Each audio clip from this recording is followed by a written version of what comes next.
আসসালামু আলাইকুম ভিউয়ার্স। আজকের রেসিপি হচ্ছে টমেটো আর পেঁয়াজ দিয়ে মাছের ঝোল। খুব সহজ রেসিপি।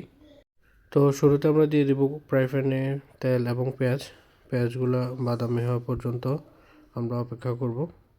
যখন পেঁয়াজ বাদামি হয়ে যাবে অ্যাড করে দেব কাঁচামরিচ কুচি, অ্যাড করে দেব কাঁচা টমেটো কুচি পরিমাণ মতো। এবার ভালো করে নেড়ে নিয়ে কিছুক্ষণের জন্য ঢাকনা দিয়ে রাখবো মিনিমাম 2 মিনিট। ঢাকনা তুলে সাথে অ্যাড করে দেব 2 টেবিল চামচ রসুন বাটা। এরপর ভালো করে মিক্স করে কিছুক্ষণ কষিয়ে নেব। ভালো করে কষানোর পর অ্যাড করে দেব 2 টেবিল চামচ লবণ, অ্যাড করে দেব 2 টেবিল চামচ হলুদের গুঁড়ো, অ্যাড করে দেব 1 টেবিল চামচ মরিচের গুঁড়ো। এরপর ভালো করে নেড়ে নেব। মশলাগুলো নরম হয়ে আসলে সাথে অ্যাড করে দেব পরিমাণ মতো পানি।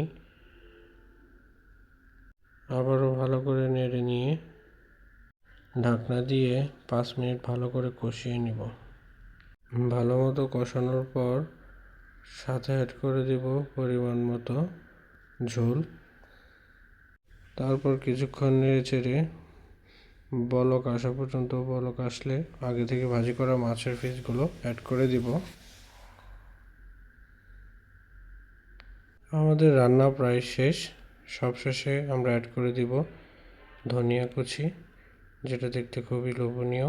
তো এই হচ্ছে আমাদের মাছের ঝোলের রান্নার রেসিপি। ভিডিওটি যদি ভালো লাগে সবাই চ্যানেলটিকে সাবস্ক্রাইব করে দিবেন।